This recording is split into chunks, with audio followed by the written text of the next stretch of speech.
Tiempo para saludar en buenas horas a Manuel Domínguez, director técnico de Black Nine. ¿Qué tal? ¿Cómo estamos? ¿Qué tal? Buenos días. Encantado. ¿Black Nine o Black 9? Bueno, yo creo que se pensó para Black 9, pero es verdad que utilizamos mucho también Black 9 en función de a quién se lo digamos, pero sí, vamos. Black 9 es como debería sonar. Bueno, ambos son válidos, ¿verdad? Entonces, o sea, todos les Ambos conocen son tanto por válidos. una como por otra. Exacto, justo. Bueno, cuéntanos un poco, ¿qué hacen en Black Nine? Bueno, pues en Black 9, bueno, Black 9 es una empresa que presta servicios de ciberseguridad. Es una empresa, digamos, que forma parte del grupo Red System, que es un grupo tecnológico que lleva presente en Canarias muchos años, más de 20 años. Y bueno, y dentro del grupo se lleva ya muchos años, evidentemente, como consecuencia de las nuevas amenazas que van surgiendo en el ciberespacio, pues surgió la necesidad, sobre todo para dar seguridad a nuestros clientes finales, de levantar o de generar una nueva división de ciberseguridad dentro del grupo.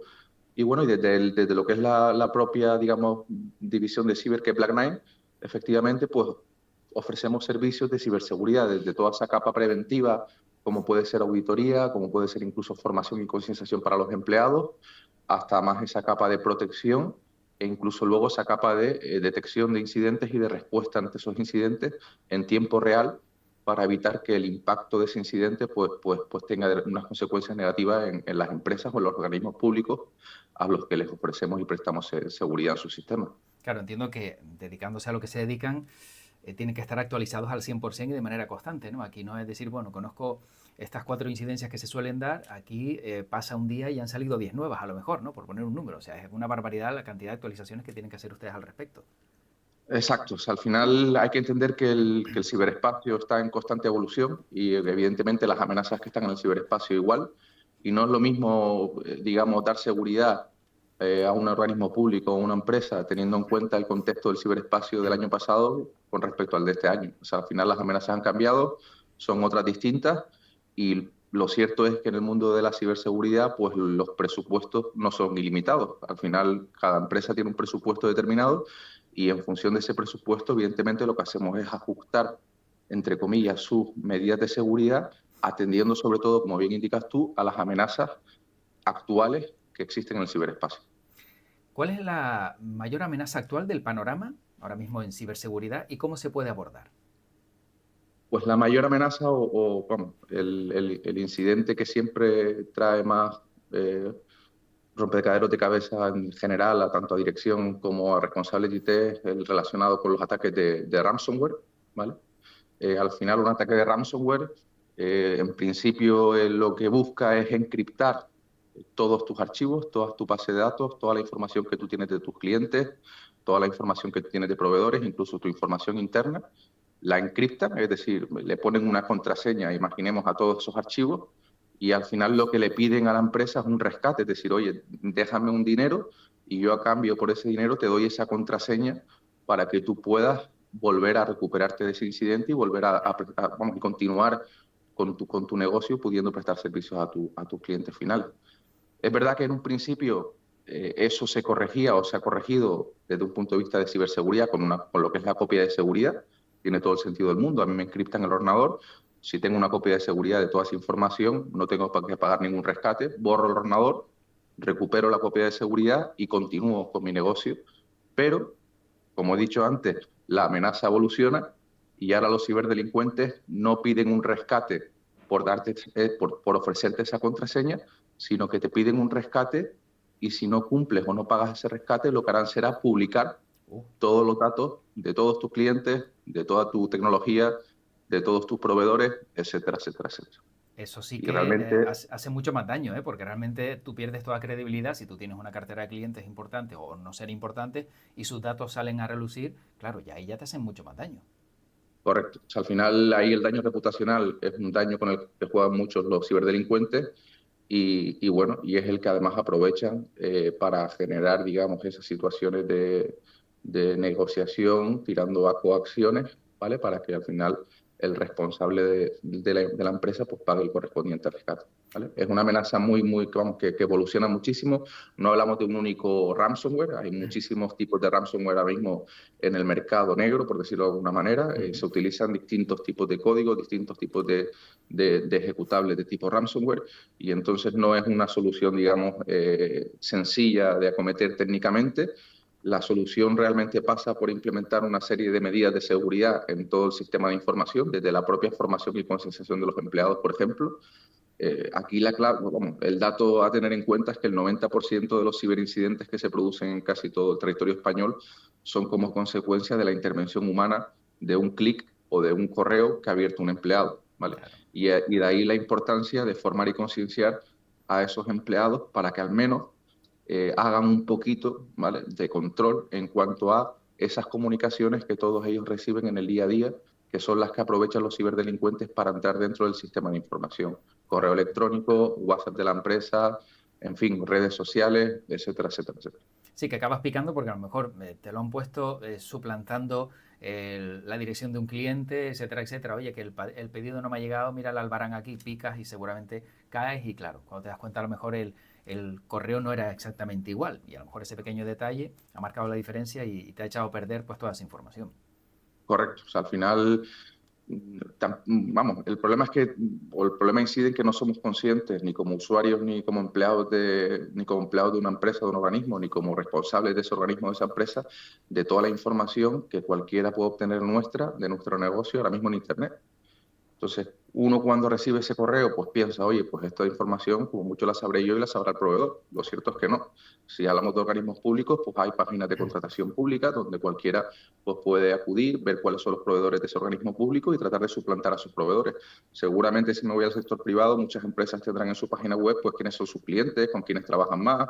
Si consiguen un contrato interesante, estoy seguro que todo el mundo pues lo trata de publicar en LinkedIn, en redes sociales, y esa información, lo creamos o no, es la que utilizan luego los ciberdelincuentes pues para hacer que esos engaños a nivel de ingeniería social, haciendo uso de esos correos electrónicos, de esos WhatsApp o incluso de esos SMS, pues sean realmente eficientes y al final caigamos todos en ese engaño. Volviendo al caso que exponías, claro, a ti te dicen, tengo toda tu información, todos los datos de tus clientes, y si me pagas, venga, nos olvidamos. O te los borro o los publico. ¿Qué hacer ante un caso como ese? Porque entiendo que también es una de las cuestiones ahora mismo que quien nos está escuchando dirá, ¿qué hago? ¿Pago? Pero claro, un chantaje siempre va a ser un chantaje, o sea, van a seguir pidiendo dinero. ¿Qué se hace ahí? Hombre, la recomendación y lo que siempre se dice evidentemente es no pagar. Al final, el hecho de pagar ese rescate lo que uno hace es incentivar ese negocio, y lo que no podemos hacer es incentivar ese negocio, ese negocio, digamos, criminal, ¿vale? No lo podemos incentivar y no hay que pagar. Eso no quiere decir que en esas negociaciones o en esa conversación que ese grupo de ciberdelincuentes intenta establecer con nosotros, no participemos de ella. Es decir, muchas veces existen buenos negociadores para ese tipo de rescates, ya no tanto por buscar un punto intermedio con los ciberdelincuentes, sino por realmente saber qué información es la que tienen de nosotros o no. Porque muchas veces lo que hacen es simplemente pasarnos 1, 2 o 3 documentos diciendo que tienen todos los de la empresa, y hay veces pues, que realmente lo que hacen es eso, robar 4 o 5 documentos, y nos hacen creer que realmente hay detrás un ataque sofisticado de ransomware y que tienen toda la información de la empresa. Entonces, lo primero, no pagar. Lo segundo, por desgracia, y no lo digo por una cuestión comercial, pero ponerse en contacto con profesionales que están en día a día gestionando estos incidentes de seguridad, y que sean ellos los que marquen las indicaciones, tanto a nivel de negociación como a nivel de cómo recuperarse de ese ataque de ransomware, ¿vale? De ese Claro. ataque de ransomware. Claro, sí, sin duda es que al final es que tienes que recurrir a profesionales porque apagas el ordenador y dices, bueno, si lo apago a lo mejor esto se tranquiliza, ¿no? Eso va a seguir ahí, o sea, y si no accedes al final, como dices, pues bueno, a lo mejor sale algo y luego ya sabes que lo siguiente va a ser peor todavía. Vamos, y lo ideal, como dices tú, también es no apagar. Es decir, si yo me encuentro un ordenador encendido, infectado y encriptado, no lo apago. Lo ideal es llamar a ese equipo de profesionales. ¿Por qué? Porque apagando ese ordenador voy a perder pistas de auditoría, voy a perder pruebas que me permitan luego a mí hacer un buen análisis forense, ¿vale? Muchas veces nos ponemos nerviosos, Claro. apagamos el ordenador y, entre comillas, lo que hemos hecho es pues ponérselo más fácil al ciberdelincuente. Lo que sí que recomendaría, si uno entiende que está sufriendo un incidente de seguridad, es ir corriendo al router y apagar el router o tirar del cable de internet. Eso Sí, sí, sí, sí, sí. El ¿vale? miedo de Eso decir, sí, desconecta que con esto exacto. ya se quita todo, claro. Eso sí, o sea, tirar del cable de internet sí que es una buena acción de mitigación a corto plazo, porque al final, si efectivamente hay alguien dentro de mi ordenador o hay alguien que está filtrando mis datos, corto la conexión, pero por favor no apagar el ordenador, porque al final los forenses utilizan luego ese equipo con todos esos datos que están guardados en memoria RAM, en memoria, digamos, no en el propio disco duro, que Ajá. luego van a aprovechar para hacer sus análisis forenses. Antes hablaba de que, claro, ustedes tienen que estar siempre actualizados, últimas tendencias, vulnerabilidades, técnicas de ciberseguridad. ¿Dónde encuentran toda esa información? ¿Hay un BOE, un boletín oficial del Estado más o menos hacia donde busquen algo? ¿O tienen que estar buscando en Google y enterándose de cosas de novedades de este tipo? Vale, pues al final cada equipo de seguridad, cada empresa utiliza sus propias técnicas. Es verdad que, digamos, el servicio de ciberinteligencia o tener un equipo de ciberinteligencia dentro de un equipo de seguridad es importante para lo que tú estás comentando. Y bueno, y al final esos equipos que tenemos de ciberinteligencia pues utilizan desde infiltrarse en los propios canales de Telegram, donde los grupos de cibercriminales pues operan o se organizan o de alguna manera trazan los distintos ataques, hasta acceder a esos blogs o esos foros de la Red Tor, en la famosa Deep Web, para también tener esa información de primera mano, pero luego evidentemente por parte del gobierno y del Estado español, pues ya que se es consciente de que esto es una amenaza real y de que hay que trabajar de manera conjunta todo el Estado frente a toda esa amenaza, el propio Estado y el gobierno español a través del CNI, concretamente a través del Centro Criptológico Nacional, pues ha creado un instrumento que es la famosa, que es la Red Nacional de SOC, y en esa red nacional de SOC están adheridos todos esos proveedores de seguridad y digamos que en esa propia red, entre todos los proveedores de seguridad e incluso entre fuerzas y cuerpos de seguridad del Estado, se comparte en tiempo real toda esa información, vamos, día sí, día también. O sea, yo seguro que ahora abro mi ordenador, me meto en esos canales de comunicación y estoy seguro que algún compañero de alguna empresa de ciberseguridad de Península ha comunicado algún tipo de incidente o ha comunicado algún tipo de amenaza o está indicando una serie de IP desde donde él está viendo que están atacando ahora mismo a organismos públicos. Eso mismo o esa información luego la aprovechamos todos los que estamos en esta red, y aplicamos esos elementos de seguridad en nuestros clientes finales. ¿Vale? Al final la idea un poco que el gobierno español tiene es la de crear un ciberescudo único para España, que tiene todo el sentido del mundo. Sí. Oye, no vamos a tener equipos de seguridad desperdigados por todo el territorio español, cada uno de ellos enfrentándose solos o aislados contra la amenaza. Vamos a ponerles un instrumento, unos canales de comunicación donde puedan compartir en tiempo real toda esa información y de esa manera entre todos se apoyen. ¿Vale? Y eso, vamos, es un instrumento fundamental y que aprovechamos constantemente para poder enfrentarnos y para poder, digamos, dar o dotar a nuestros clientes de esa seguridad real que necesitan. Eh, ¿Cuál ha sido el caso más difícil al que se han enfrentado en Black Nine de ciberseguridad? Hombre, hay muchos casos, son varios los casos. Bueno, normalmente, evidentemente, los supuestos de ransomware son todos difíciles, ¿vale? No voy a entrar en detalles, pero los supuestos de ransomware son todos complicados, sobre todo por esa situación, digamos, de incertidumbre que se le genera al principio o al responsable de IT de esa empresa o de ese organismo, y al igual que a la propia dirección, ¿vale? O sea, la gente se pone muy nerviosa y al final ahí hay que hacer también un buen apoyo a nivel de tranquilizar y de dar información de lo ocurrido, ¿vale? Y de poner en contexto lo ocurrido. Pero sobre todo, lo que más me preocupa a mí no es tanto reaccionar ante un incidente, sino hacer una auditoría de seguridad y durante esa auditoría comprobar que efectivamente ya había alguien dentro del sistema. Ya. Esos supuestos son muy complejos de resolver, sobre todo porque al final no contamos, porque muchas veces no son necesarias, no porque no queramos, sino porque no contamos con esas soluciones de seguridad previamente desplegadas en nuestros sistemas que nos permiten hacer un análisis real de desde cuándo lleva esa persona dentro de nuestro sistema de información, qué información es a la que ha accedido, qué movimientos son los que ha hecho dentro del sistema, etcétera, etcétera, etcétera. Entonces, puestos a, para mí lo más crítico es eso, en una auditoría de seguridad que hacemos muchas, tanto organismos públicos como empresas, detectar que ya alguien previamente está dentro de ese servidor y que bueno, y que está haciendo uso al menos de los sistemas de la empresa eh, para lo que él estime. A modo de ejemplo, una vez en una auditoría, pues efectivamente detectamos que el servidor, digamos, de esta entidad había sido comprometido por un grupo de cibercriminales chinos, ¿vale? Manu, ¿y por qué o cómo? Sin más, al final esto es un tema de que empiezan a buscar servidores para comprometer por todo el mundo y resulta que ese servidor concreto pues tenía una serie de vulnerabilidades y entonces accedieron a ese servidor y realmente no es que robaran información en este caso, sino que simplemente pues aprovecharon ese servidor para desplegar todos sus sistemas de ataque que luego utilizarían contra terceros o contra otros países, etcétera, etcétera. De esa manera ellos también ocultan su IP. Al final la IP que va a salir en el ataque es la IP del cliente, que resulta que le han comprometido ese servidor y que desde ahí están haciendo uso de su sistema. Otro ejemplo muy parecido a este ya no fue tanto por la auditoría, sino porque fue que a un cliente directamente el propio FBI, a través de Telefónica, le comunica al cliente que han detectado que su IP ha formado parte de un ataque que en este caso creo recordar que fue contra el portal COVID de Chipre, en pospandemia, bueno, y la realidad era esa, la realidad es que evidentemente el cliente no había formado parte activa de ese ciberataque, sino que simplemente lo que habían hecho era comprometer sus servidores y estaban aprovechando sus servidores para lanzar esos ataques, en este caso, contra ese portal COVID en Chipre, ¿vale? Entonces, eso realmente no lo peligroso, pero sí lo que más me inquieta a mí cuando detectamos ese tipo de situaciones en clientes o en organismos públicos.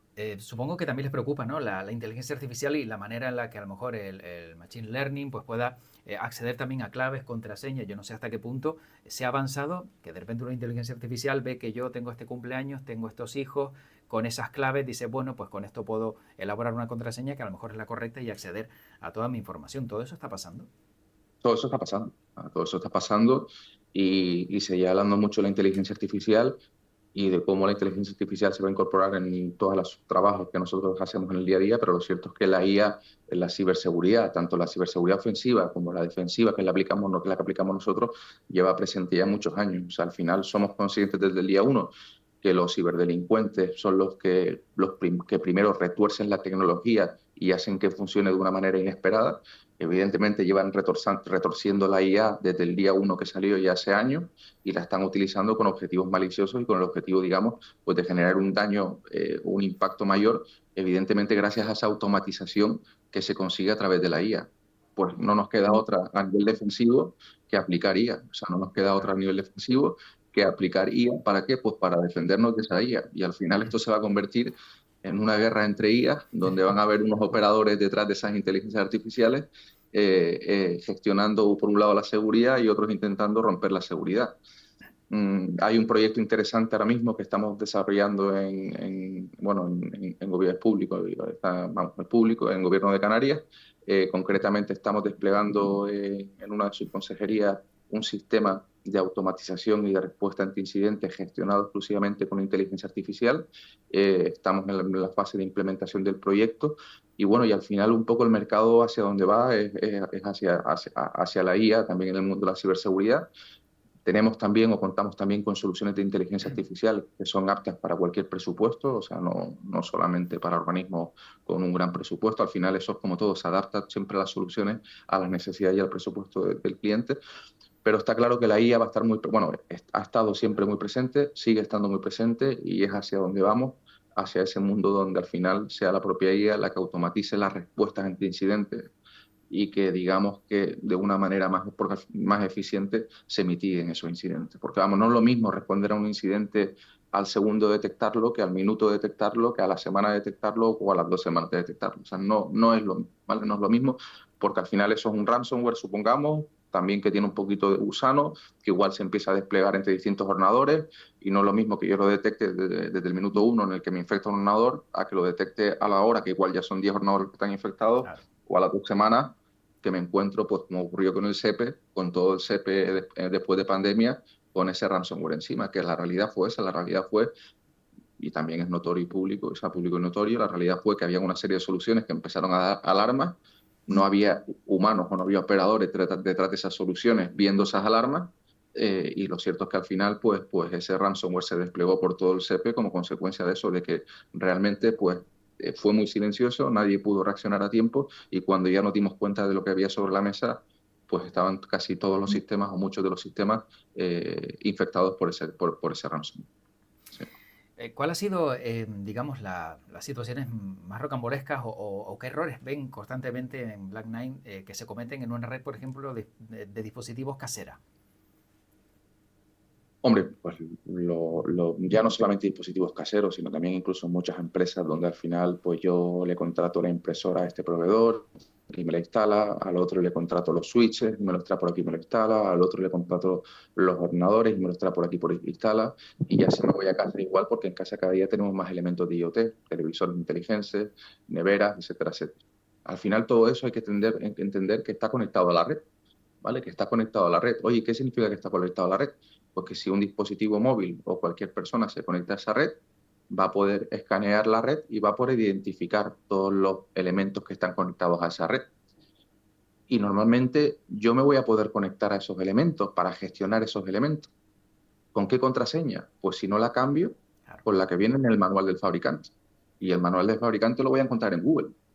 ¿Vale? Entonces yo escaneo la red, identifico que tienes una impresora de la marca HP, identifico que tienes por ahí un escáner, identifico que tienes un proyector, identifico que tienes un televisor inteligente, y en ese escaneo que yo realizo inicial, que es sencillito, que cualquiera con una aplicación de móvil lo podría hacer, pues va a ver, va a ver que hay un televisor ahí de la marca no sé qué, va a ver que hay un portátil de la marca tal.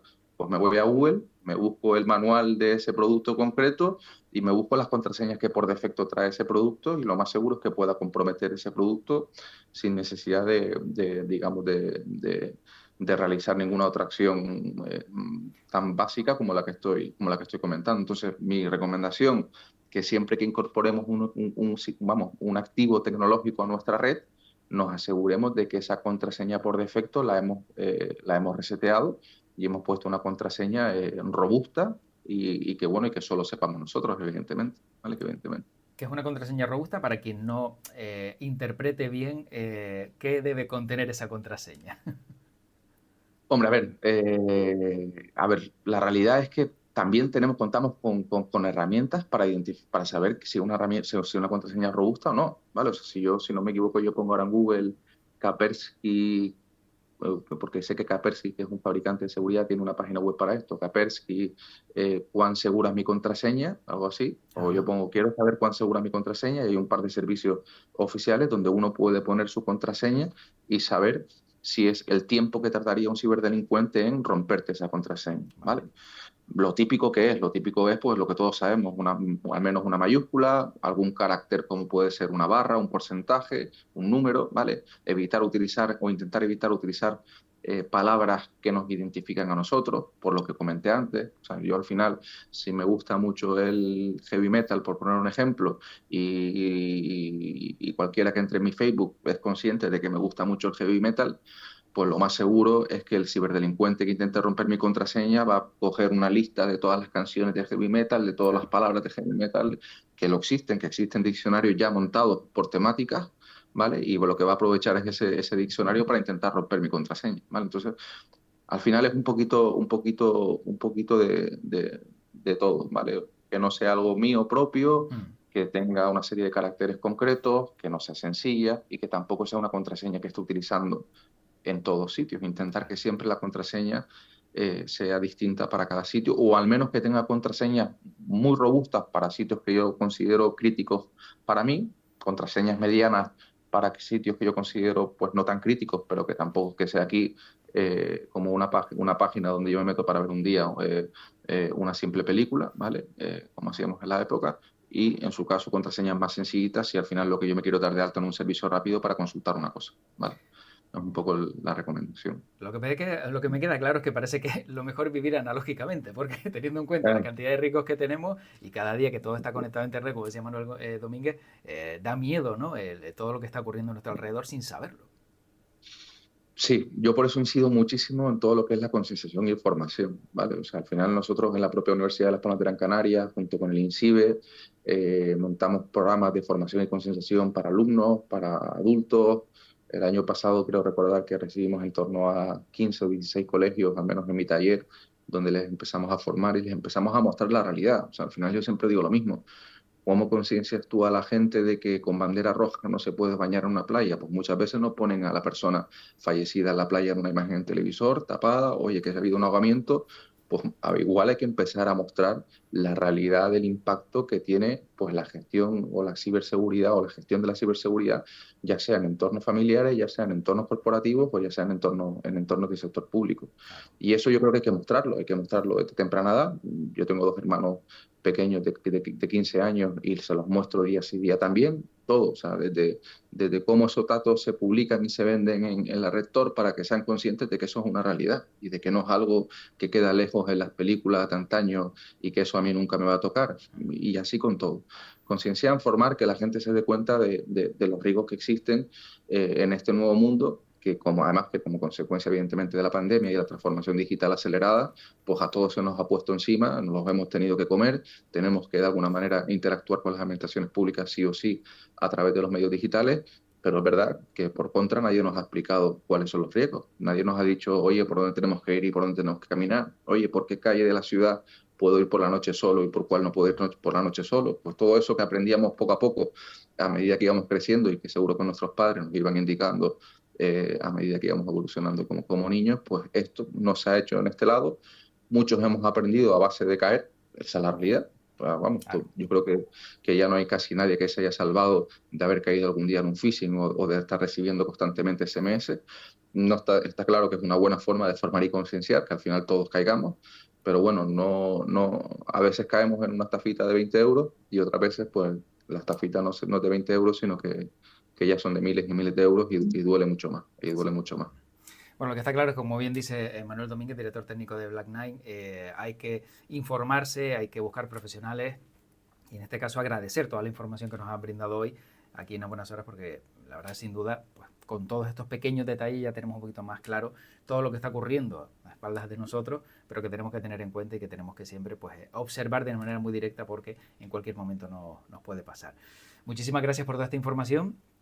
Y seguramente volveremos a hablar en un futuro no muy lejano para seguir viendo todas estas novedades que se presentan y que se Sí. nos quedan muchas preguntas en el tintero.